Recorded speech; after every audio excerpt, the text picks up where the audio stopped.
to our technical SEO module. We look at HTTPS encryption.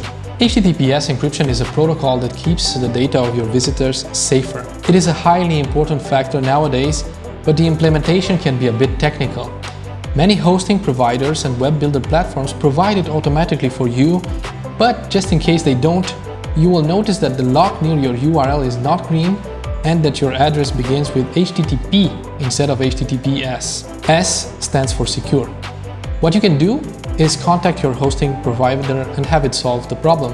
If that doesn't solve the problem, you can do a search for SSL certificates yourself. You can see here on Google, there are many options to choose from. Buy one and have the seller install it for you. Remember that the certificate will need to be renewed periodically.